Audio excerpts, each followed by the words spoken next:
Hello, everyone. It is a true comfort and delight to see you all, albeit digitally. These past several months have made us even more aware of the importance of certain values which are at the core of the JIBF. Values such as community, caring, and friendship. It is a long path we're walking on. From upheaval to resilience, from tragedy to hope, from war to a better, safer, and more peaceful future. Since October the 7th, this path seems much longer than before, and it is thanks to the support of friends, good friends like you, that we walk it with the same determination. On behalf of myself, the JIBF team, Yoel Makov and Hadar Makov Hasson, the Municipality of Jerusalem and the Ariel Municipal Company, we thank all of you for being with us today. Thank you for your friendship and support. We especially would like to acknowledge and give thanks to Stefan von Holzbrink and Markus Dole. Their friendship and support, as well as the support of the entire Holzbrink and Penguin and Random House families, have been a crucial part of our ability to go on, especially in a time like this. Lastly, we would like to acknowledge and congratulate the new Zev Birge editorial fellows, some of whom are with us today as well. They have been patient and kind, and we cannot wait to meet them in Jerusalem.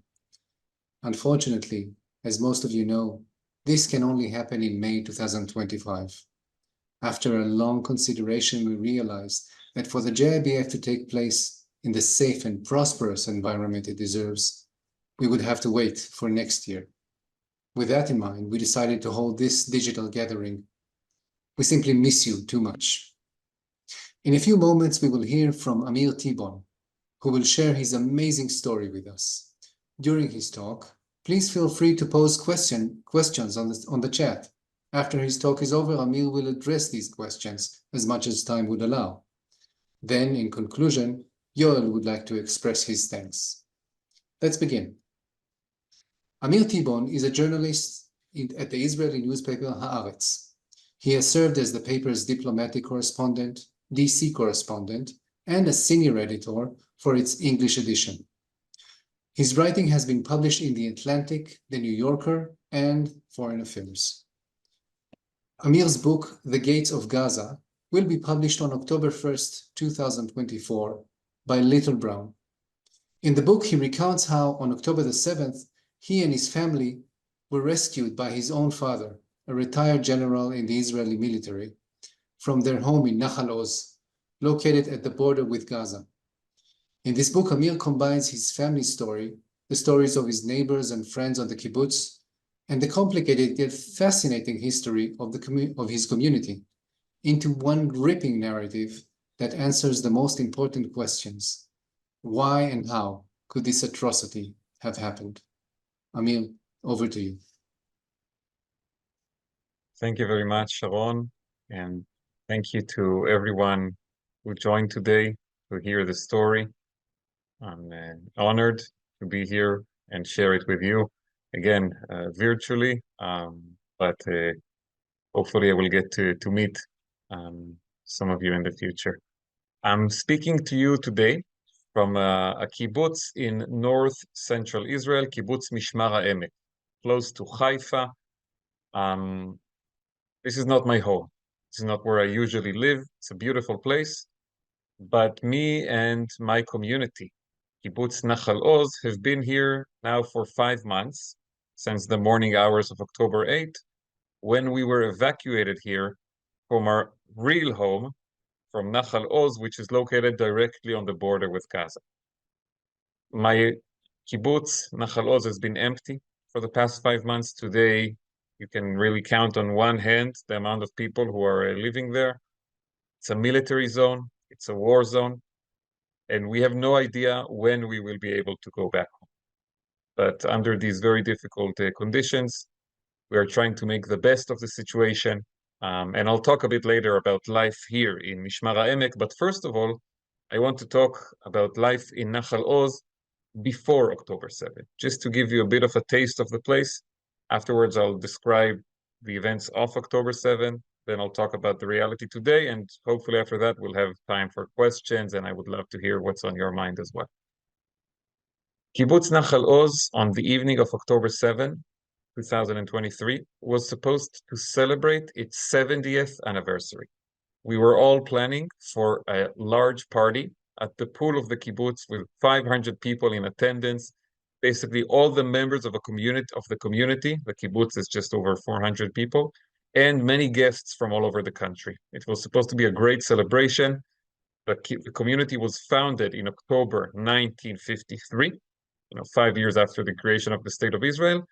And so on October 7, 2023, we were supposed to have a day of a great celebration, marking 70 years that this kibbutz has been on the ground directly opposite Gaza City.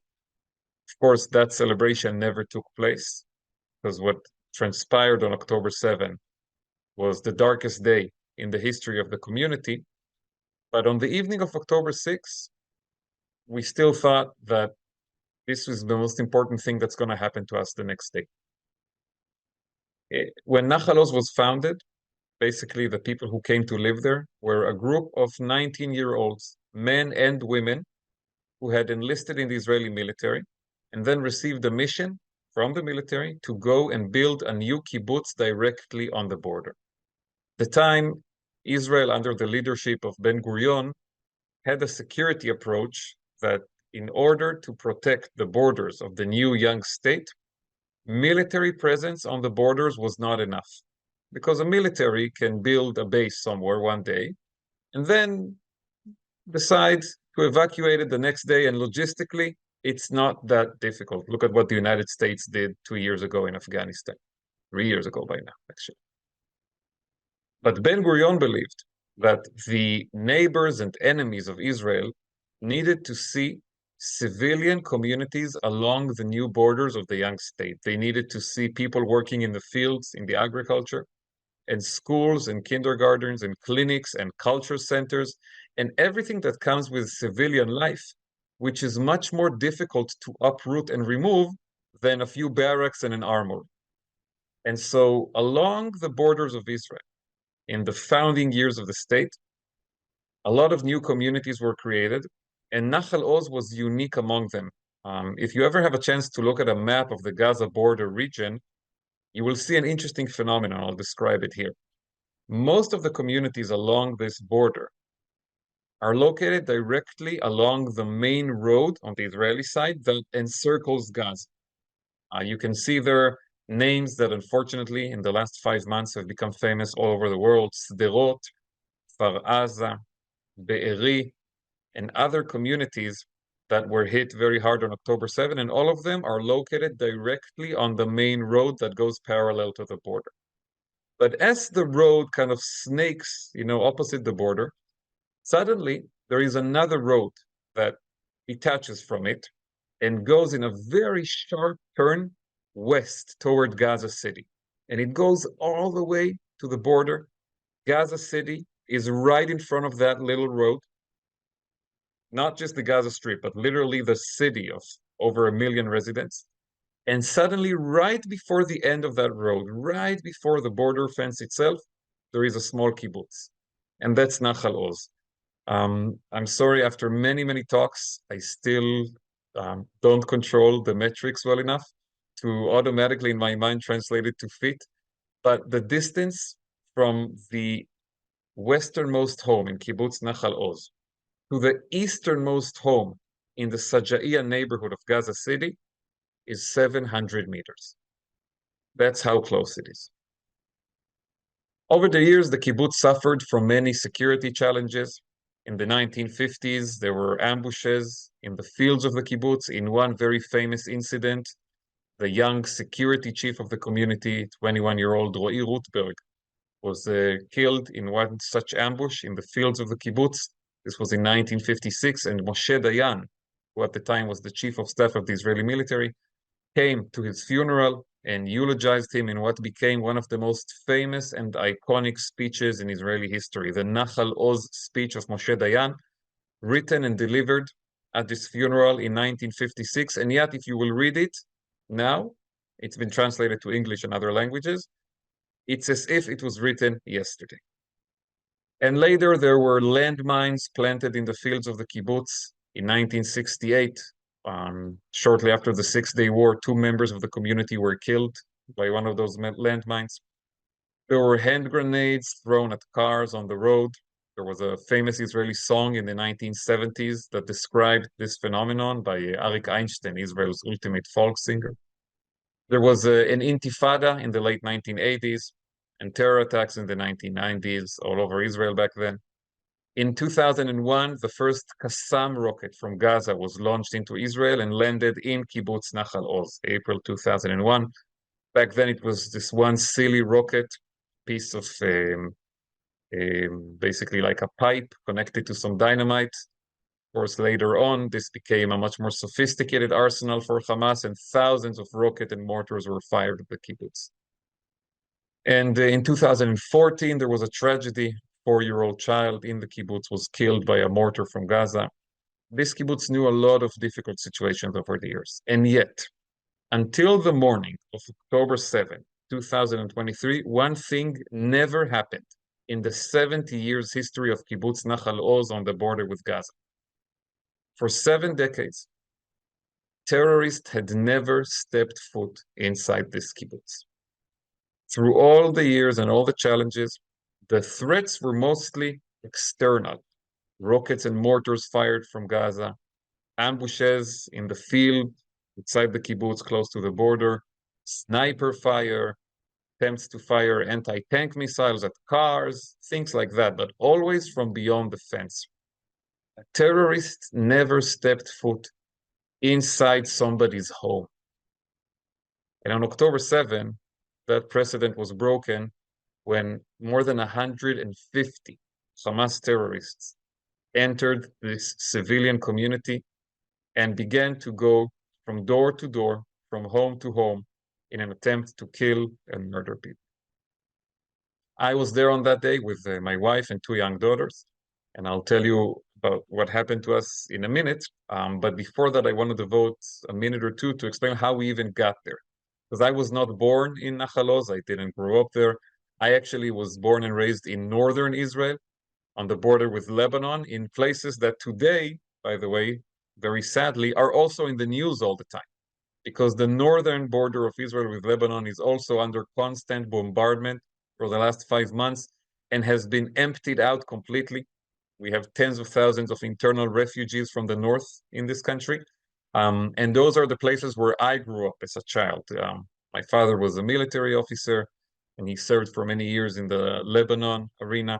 And so my childhood was over there. But in 2014, after this tragic incident that I told you about, in which a 4-year-old child, Daniel Tregerman, was killed in Nahal Oz, this community suffered a terrible crisis. Basically, something like 20 to 25% of the population left the community, especially young families with children. And the community was, in a sense, fearing for its future. But then there was also counter movement. There was a very interesting phenomenon, trend, if you will, of people from other parts of the country, from central Israel, starting to move to Nahal Oz and other communities along the Gaza border. And my wife, Mir, and I were part of that trend. We were young. We lived in Tel Aviv at the time. We didn't have children. We were very idealistic and adventurous. And we thought at that moment that the right thing to do was to leave the comfort of our home in Tel Aviv and go to live in this kibbutz on the border that had just been attacked during the war of 2014. That was a war that lasted 2 months. And back then, Nahal Oz became the most bombarded place in the entire country. Hamas fired thousands of mortars and rockets in the area. The war ended on August 26, and on September 26, we came to the kibbutz to look for an apartment, and we were not the first to do it. There were already 2 couples who had come there before us, in the same kind of circumstances. We moved there, I can say, out of a combination of ideology and, again, a sense of adventure, but something that was very important to us was seeking community. And I believe in general that one of the biggest problems in the Western world today, not just in Israel, is loneliness and a sense of a lack of meaning in life. And when we came to Nahal Oz, two things that we found were very strong was the sense of community, of belonging, of togetherness. This was a very resilient community that had gone through many challenges over the years and stuck together. And also a sense of purpose and meaning. It was for us a sense that now we belong to a bigger mission just by being there. Now, everything that I've said so far may create perhaps the illusion, I will call it, that this is a very right-wing politically community, or even can bring to mind comparisons to Israeli settlements in the occupied West Bank. But one of the fascinating phenomenons about places like Nahal Oz and many of the other kibbutzim that were attacked on October 7 is that they are actually among the strongest strongholds of the Israeli left. I mean, you will be hard-pressed to find places that are more liberal-leaning culturally and in their voting habits in Israel than Kibbutz Nahal Oz and Kibbutz Kfar Aza and Kibbutz Be'eri. And I think one way to look at it is that these are communities that have lived on the border for decades. Kfar Aza was created shortly before Nahal Oz, and Be'eri was created even before the State of Israel in the 1940s. And they've gone through all the wars and all the rounds of fighting. And they've heard 10 times the promises of different politicians to crush, defeat, eliminate, and eradicate our enemies. And they've heard 20 times the promises that Hamas is now deterred because we hit them so hard that they will never, ever imagine to hit us again. And when you hear that enough times, maybe you become convinced that this is not actually the long-term solution. But that's just a thought I'm sharing with you. After we moved to the kibbutz and we made it our home, we basically fell in love with the place. You know, we came for an adventure, but we found a home in a community. And we got married there in 2016, small Israeli wedding with 450 guests. And yes, if you've ever been to an Israeli wedding, you know that 450 is small. At the pool of the kibbutz, 700 meters from Gaza. And for our two daughters, this was not a choice. We made a choice to go and live there. But for Galia, 3.5 years old, and Carmel, who recently had her, a 2-year birthday, Nahal Oz was not a choice. It was simply the only home they ever knew. They were, born and raised, loved running by foot to every point they wanted, because in the kibbutz there are no cars within the central grid of streets. Everything is connected by these walk-only path between the houses and the different community institutions. And they would run to the cow shed in the afternoon and stick their head there and let the cows give them kisses. And we would take them on trips out in the fields and see the seasons changing and the crops. And we had a wonderful life there.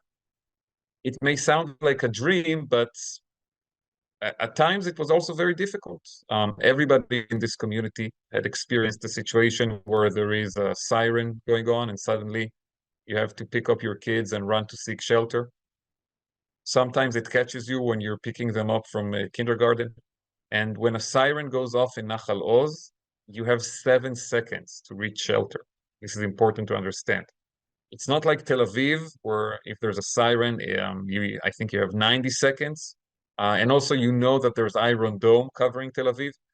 In Nahal Oz, it's 7 seconds, and Iron Dome doesn't have an impact in this area because the kibbutz is so close to Gaza that there's not enough time for the interception to calculate the route of the incoming missile and meet it in the sky. So you're on your own when that happens.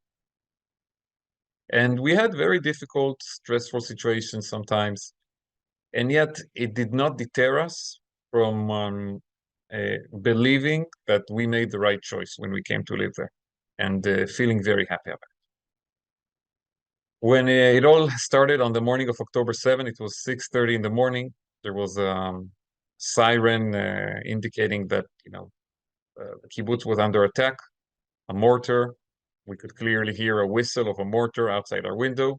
And we ran from our bedroom to what we call the safe room of the house. In every house in these communities along the border, there is one room that is built of thick concrete that is supposed to withstand a direct hit by a rocket or a mortar. And in most families, including ours, that's where you put the little kids to sleep at night, right? Because then if there's a siren at 6:30 in the morning, the parents run to the children and not the other way around. So we ran to our girls' bedroom. We shut the heavy metal door that made it, safe room. And on the window, we had the option at times of need to cover it with a metal plate that is supposed to withstand shrapnel and other parts of the rocket. So we shut the door, we covered the window with the metal plate. It's dark inside. The girls are asleep. They don't get excited about these kinds of things. We've been through it many times before. And we're waiting. We're not worried at that point. We've been through this many times before, unfortunately, in the years we lived in the kibbutz. And we're waiting to see what happens. If it's just one mortar attack, it means that in 10 minutes we can go back to our routine life. If the barrage continues and continues, then a new war has started. We have to pack very quickly, 2 suitcases, wait for a few minutes of a break in the fire, and just shove the girls to the car and try to drive out of there. But this time, not only didn't the mortar stop, it just kept on and on, but around 7 in the morning, we started hearing something much more disturbing, which we had never heard before. We started hearing the noise of automatic gunfire. And at first it was a little distant, but then it got closer and closer. And at 7:15 a.m., basically, we had 5 terrorists standing outside our house on the front porch, firing into the house through the large living room window. The window was closed, the door was locked, and we had electric blinds that were rolled all the way down, so the terrorists couldn't see into the house. And we couldn't see them in the dark safe room. I will note the electricity also fell down at that point for the entire neighborhood, so it was complete darkness for us. We couldn't see a thing. But we heard very quickly, very clearly their voices, and I know Arabic from my military service, so I understood what they were saying. They were talking, there was a commander standing outside our window, and he was giving orders to his other guys, and some of them were responding and communicating with him. He was basically telling them how to try to break into people's houses, including ours. And they were firing a lot of bullets into our living room. Overall, I think our house got hit by more than 30 bullets. At that point, we are with the young girls in the safe room. Again, my oldest is 3.5 years old, and my younger one wasn't even 2 years old on that day. And they wake up from the gunfire. And this was a very difficult moment because they wake up on a Saturday morning in their house and they want to do what they usually do on Saturday morning. They want to go out and play.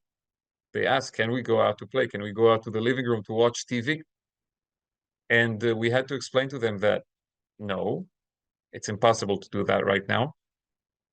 But beyond that, we had to explain to them that in this dark room right now, there is not going to be any food because we did not prepare food there. We only had water. There's not going to be any light because the electricity has fallen down.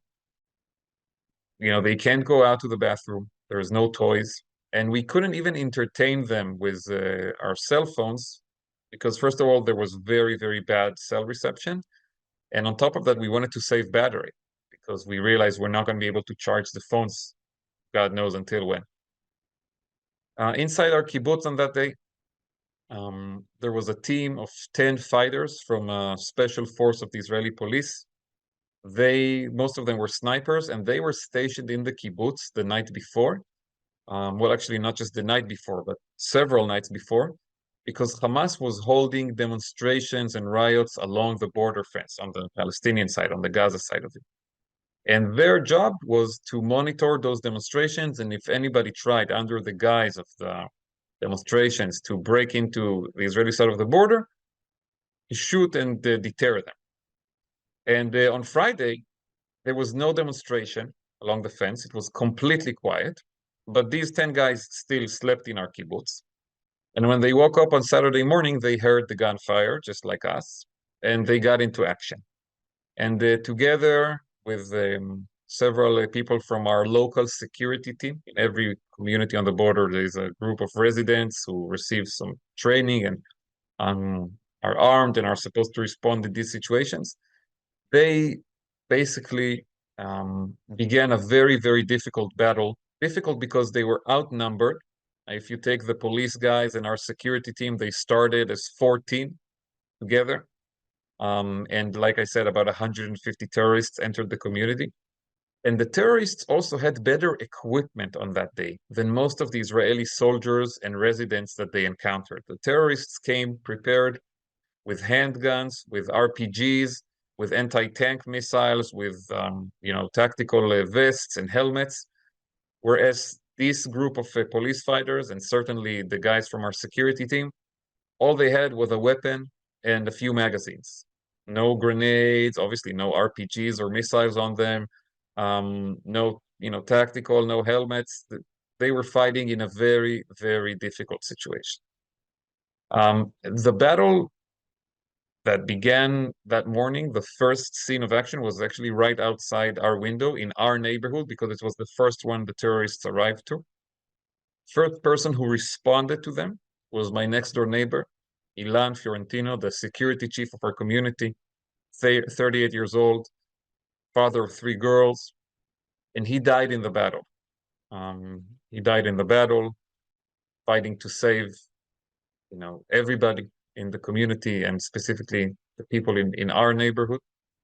One of the police fighters also died, Yaakov Krasninsky, 23 years old from Jerusalem, and 5 of the police fighters were injured, mostly in their feet, and basically by 9 a.m. could no longer fight. And then you had a force that remained in the kibbutz of 7 men, okay, because 2 had died, 5 were injured of the original 14. So you had 7 on their feet fighting. They had an armored vehicle with which they patrolled the kibbutz, responding to messages of distress from people and, just going from house to house, trying to save whoever they could. And it stayed like that until 1:15 p.m., which is when the first military force arrived into the kibbutz. So, they fought alone like that for hours upon hours. While we were in the safe room with the girls, in the dark, I contacted my parents. They live in Tel Aviv. They're 62 years old.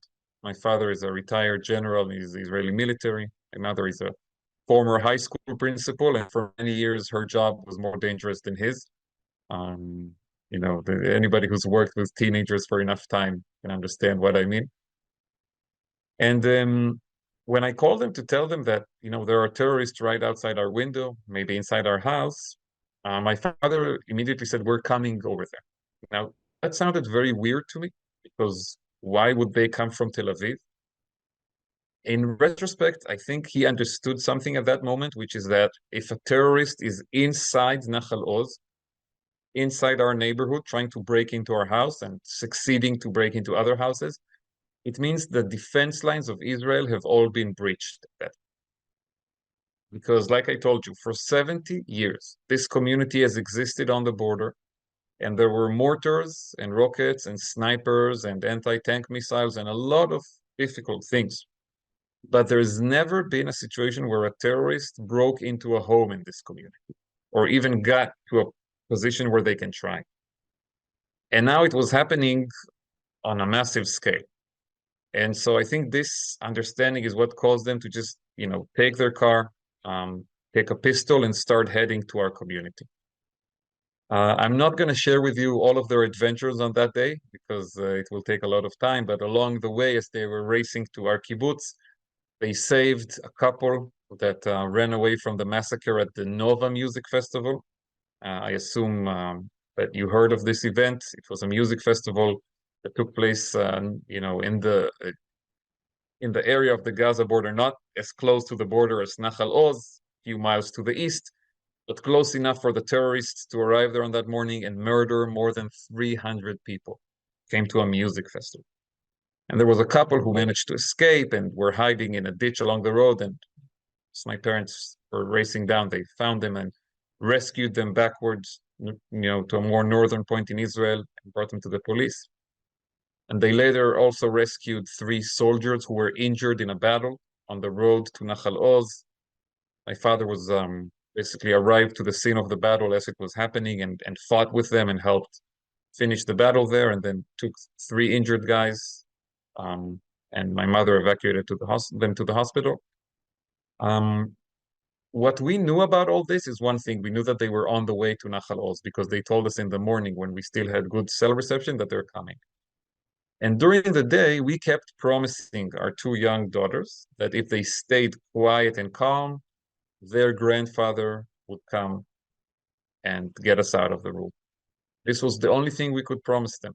We couldn't promise them food. We couldn't promise them toys. We didn't know how long we will be stuck there.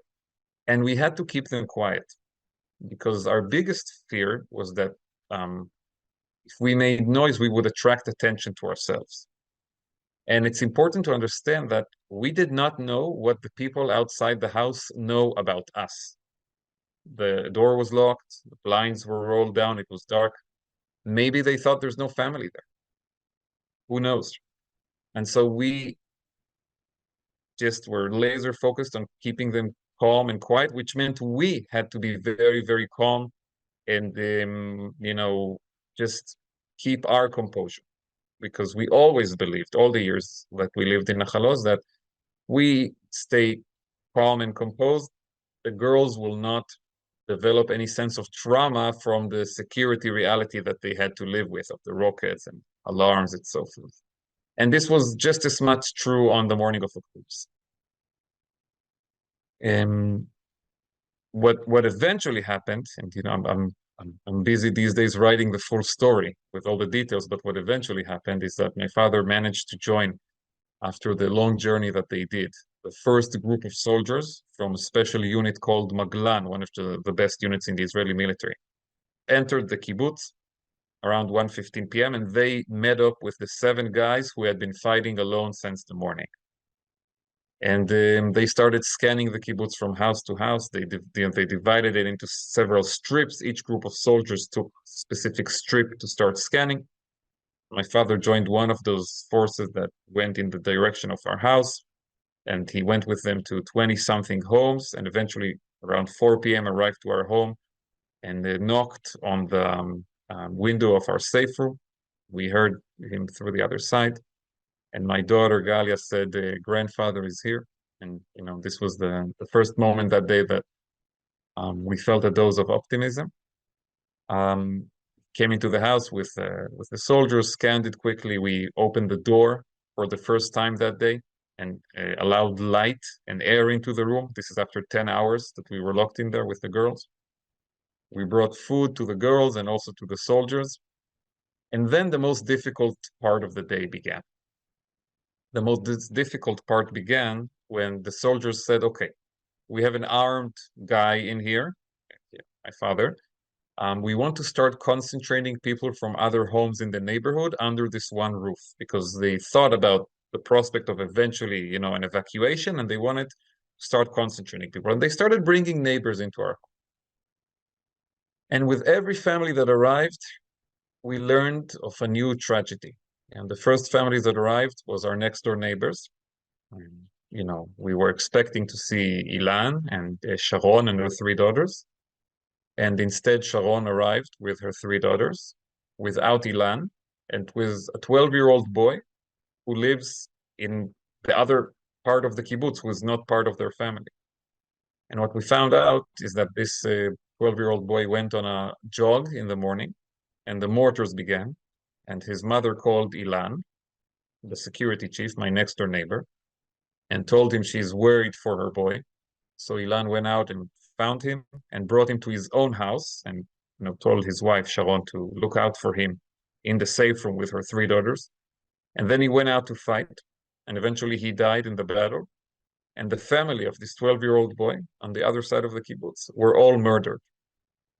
Mother, father, and 2 sisters. So he's the only survivor from this family, thanks to the heroism of my neighbor, Ilan Fiorentino.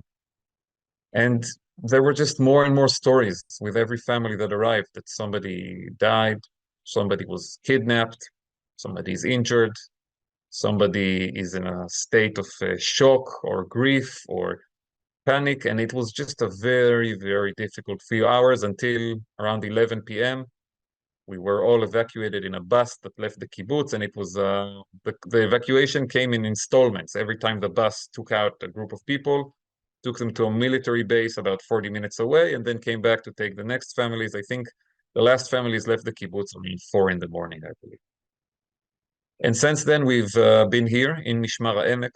I'll just say 2 words about it. What we've seen here in Mishmar HaEmek is Israeli society at its finest hour. We have been hosted here with unending generosity and support. The first families that arrived here on the morning hours of October 8, each family that got off the bus received a room. It's very small and modest rooms, but room with mattresses and clean sheets and towels and blankets and clothes. People came with no clothes.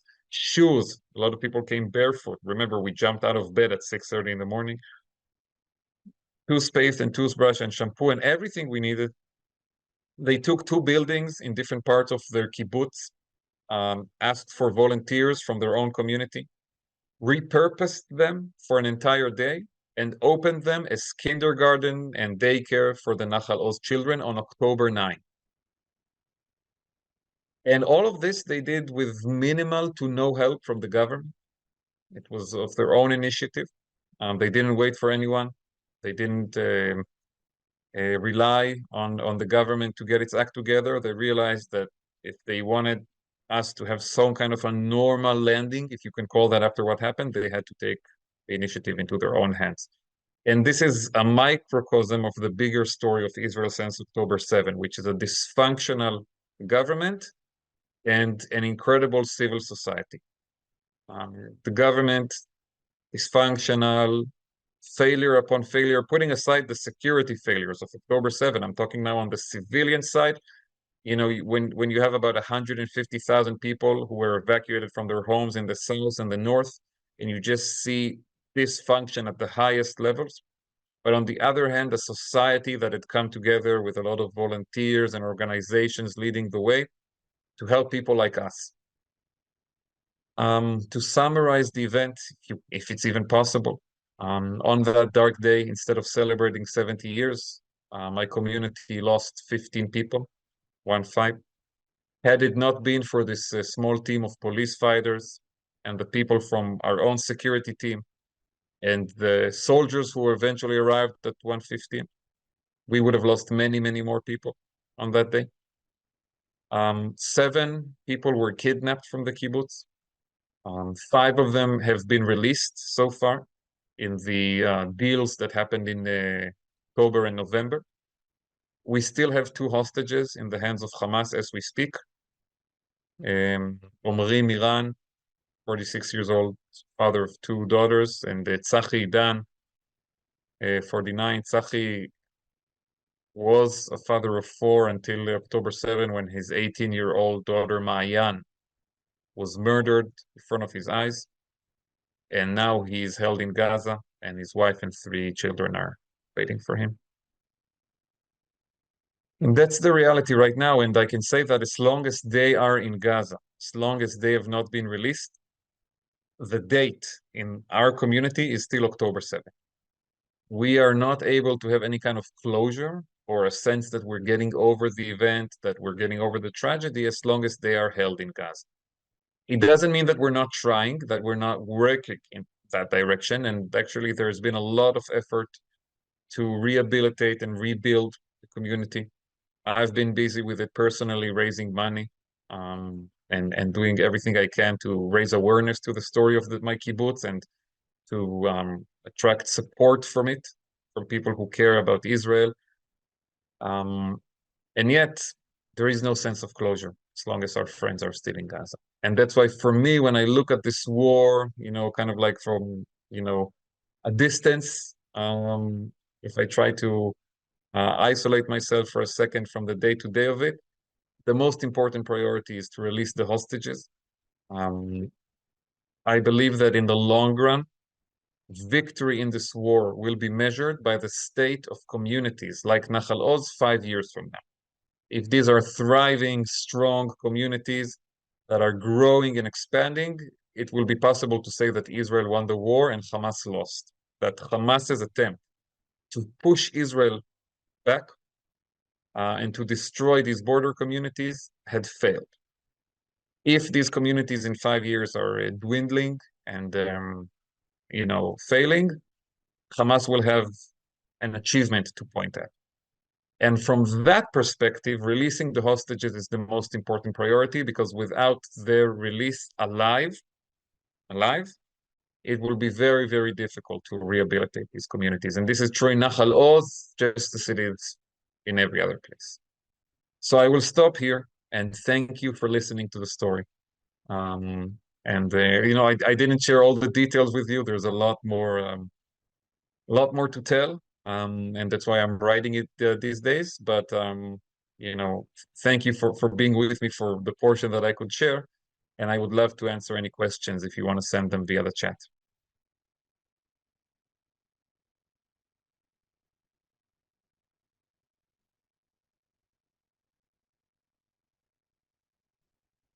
Sharon, do you want me to respond? Do you want to ask the questions to the group? How are we doing this? Please go ahead. I'll send you additional questions that we received. Okay. Okay. So I'm just going to see what is public in the chat, and if Sharon wants to send me other questions that people send in, I'll be happy to address them. There's one question here about the Palestinian Authority. Will it be able to effectively control Gaza? The short answer is yes, but, or no, unless. No, unless it goes through significant reforms, and I think also a new leadership. I think Mahmoud Abbas today is an ineffective leader, out of touch with his own people, unpopular, isolated in a bubble of yes men and flatterers and people who don't really tell him the truth. He's not the only leader between the Jordan River and the Mediterranean that this description is appropriate for. But if we talk about him taking over Gaza, I think he's beyond his best days, let's put it that way. But the PA as an organization, I think, is definitely a preferred alternative to Hamas, because the PA, even now, through everything we've seen in the last 5 months, continues to work with Israel on security and intelligence and economic issues, thwarting Hamas terror plots. And they're obviously not angels. And if you follow what is being published in their newspapers and in their textbooks in the schools, there's not a lot of love for Israel and Jewish people there, to say the least. But it's an institution we can work with, just like we work with the imperfect Jordanian kingdom and the imperfect Egyptian Republic. It's a body that is not completely working every second, every minute of the day to murder and destroy our people, unlike Hamas. And that's why I think it is important to have a Palestinian alternative to Hamas eventually take over Gaza, hopefully with the involvement of countries like Egypt, Jordan, and the Saudis, not Qatar. No more Qatar in Gaza. The Qatari money that went to Hamas is the root of the problem, and it's what made October 7 possible. But we do need some kind of alternative, because otherwise we'll be stuck with Hamas returning to. There's a question here about the girls. How are the girls doing? I have to admit, and I feel bad to say this, but my girls are doing great here in Mishmar HaEmek, and this is part of the problem. I think a lot of the children who survived heroically the events of October 7 and then were evacuated to places like Mishmar HaEmek, the parents are finding out that there are great education qualities in other parts of Israel that were not available in our area before October 7. And this is causing a lot of deliberations within communities and within families about the future. And one of the challenges that we have to take upon ourselves if we want to reestablish and strengthen and expand these border communities is, how do we give the people who choose to go and live there, so everything that happened, the best education that Israel can offer to their children? How do we get to a place where nobody who comes back to Nahal Oz or Kfar Aza a year from today will say, you know what, it was actually better for my children in Mishmar HaEmek or in Kibbutz Shfa'im, which is a kibbutz outside Tel Aviv that's hosting Kfar Aza. This is a huge challenge that we have to invest in. But I can say my daughters, it's not as if they didn't have a trauma after October 7th. They spoke about it. We made sure that, they spoke with professional people, that, children's psychologists. And we heard from both of them, their retellings of the events, of course, in children's words, with less information that we could offer.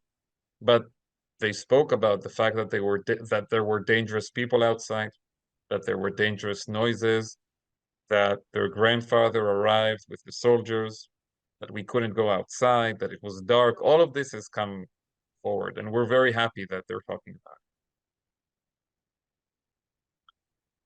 it. There's a question here about how did we get the girls to remain quiet and not get upset? I have to give most of the credit to Miri, my wife, and she's a social worker. She was very patient and very empathetic, and very, just very, very smart in how she handled this situation. And I think for us, again, it was about what we are doing, not just what we're saying. We didn't just tell them, be quiet, be quiet. We ourselves tried to the best of our ability to remain calm, composed, not give a sense of panic or hysteria. And we hoped that through our behavior, we will convince them that it's important to be quiet, but that if we remain quiet, it will be okay. We will be safe. Of course, we could not guarantee such a thing, but this was the best shot we had. And that's what we did for most of the day. And obviously, when we started talking about the prospect of their grandfather arriving, it helped significantly because we could offer a reward, right? I mean, every parent will tell you, right? If you behave well at dinner, you'll get 10 more minutes of television, usually works. So, the promise was also important. Okay, more political question here. How soon could the government, what would it take for the government to fall down and the prime minister to leave? The next election officially is scheduled for 2026. God help us if, in my opinion, if we actually have to wait until then. I'm very, very afraid of what could happen. But I think one issue that is now threatening the life of this government is the issue of ultra-Orthodox enlistment in the military, right? In Israel, the myth goes everybody has to serve in the military. It's a myth that's been outdated for decades now. Only about 50% of Israeli society actually serve in the military, and only about 5% or less serve in the reserve forces. And one of the biggest problems in that regard is that the two parts of the population that are fastest growing demographically, which are the Arab citizens of Israel and the ultra-Orthodox Jews, are also the two segments that are the least likely to serve in the military. The Arab Israelis, it's a complicated situation because many of them define themselves as Palestinian citizens of Israel. The military is not too eager to enlist them and face the, questions about loyalty. Although I will have to say, there are Arab citizens who serve in the military, and on October 7, many of them saved lives in southern Israel.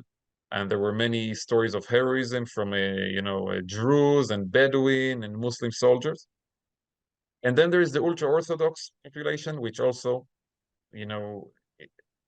vastly speaking, does not serve, does not enlist. And there is now a court challenge against this discrimination that a secular Jewish family and also, many religious but not ultra-Orthodox families have to send their children to the military, and yet these families are exempt. And so I think the court is going to intervene on this issue, And we've already heard the defense minister, Yoav Gallant, with a retired general, say that he's not going to allow some kind of a deal to cut the court on this and do some kind of shtick that will not really enlist the ultra-Orthodox, but pretend. And so I think this issue is now threatening the life of the government, because for the ultra-Orthodox parties, this is a main priority, but we'll see. There's a question here about writing after a trauma, and how to do it. I have to say I find it therapeutic to write the story, and more than write, to investigate it. Because I'm not just writing the story from my own perspective, I'm actually going and investigating what happened on that day in the kibbutz and outside the kibbutz, in other scenes of battle. And I've interviewed soldiers and fighters from this police team and the members of our local security team and the other people who were involved in the fighting that day. And I've read pretty much everything that was published in the media about the Nahal Oz and, the military base next to it and the battles that took place that day. I visited the families of soldiers who died in the battle on that day to hear their stories and learn about their personalities. And I'm also researching the history of the kibbutz, because the way I'm writing the book, for every chapter about October 7, there is then a chapter about the history of Kibbutz Nahal Oz.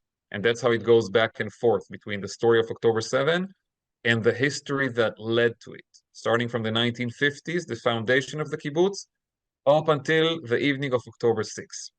And so this process of researching and gathering information and learning the full picture, I've found to be very, very helpful for me personally, and I hope that for people who will read it, it will do the same.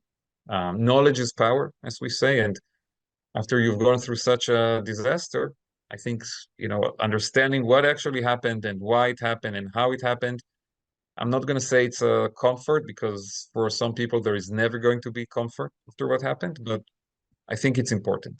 There was a question here about what the hostages who returned have said about the time that they were there. So we had 5, well, to say women is a bit of an exaggeration. We had from the kibbutz 3 women who were kidnapped and 2 girls, a 15 and 8-year-old, a pair of sisters. And they were all released. The women and the girls were all released, and they've told to some degree what happened there. Nothing good. And I'm going to include some of those stories in the book. And at the same time, we are still waiting for our 2 other friends, Omri and Tzachi, to be released. And hopefully I will be able to include the scene of their release in the book. The book is going to come out in late September, early October, in the US and in the UK and in other places. And so I have to finish writing everything in the next few weeks, and I want to be optimistic that the scene of their release will come on time to be included in the book. So I think there's a question here about some kind of reconciliation commission or something like that to bridge over the conflict. In the long run, this is a land where you have approximately the same number of Jews and Palestinians living, sharing the land to some degree between the Mediterranean and the Jordan River. We're going to have to somehow live together. But in the near future, I don't see any prospect of peace after October 7 and after the war of the last 5 months. I think it's taking us in the opposite direction. I think Hamas on that day committed such horrors and such acts of cruelty and brutality that it will take many, many years to overcome the scars that this has left on the collective Israeli mindset. And I understand that in Gaza, it's the same for the people who are over there after this terrible war. I'm not trying to go into questions of who started and who's to blame. I have my own view. I think the war is the fault of Hamas, and that Hamas committed this attack unprovoked, and that the issues that are outstanding between Israel and the Palestinians are not closer to resolution after October 7 than they were before. But I also understand that the scars of the war in Gaza are also going to run very deep. And so I'm not optimistic, but any kind of an agreement in the future. I'm more than anything worried about the future of Israel itself. We talk about a two-state solution. On some days, I worry that our leadership is taking us to the zero-state solution, which, the Palestinians won't have a country, but neither will we because of how it's being managed. So that's my biggest concern right now. But in the long run, yes, I think we will have at some point to return to some hope for a peace coexistence because the demographic realities will force us there. But it's a long, long road ahead of getting. So thank you for that important question as well. I really want to thank you with your last long run optimistic way. And I'm grateful really for you willing to talk to us and to share your experience on this, as you say, the darkest day of Nahal Oz. And I would say that we don't even begin to really understand what you went through on this particular day. But in a way, you gave us a very small insight.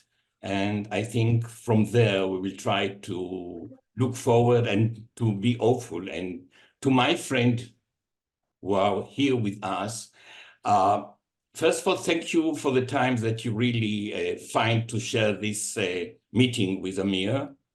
And really, although it doesn't seem very optimistic, I still hope that in 25 things will be better here and we will have the opportunity to meet you all somehow in Israel and to have our usual interesting meeting and friendship atmosphere here in Jerusalem. So thank you very much for your time and thank you, Amir. Thank you so much.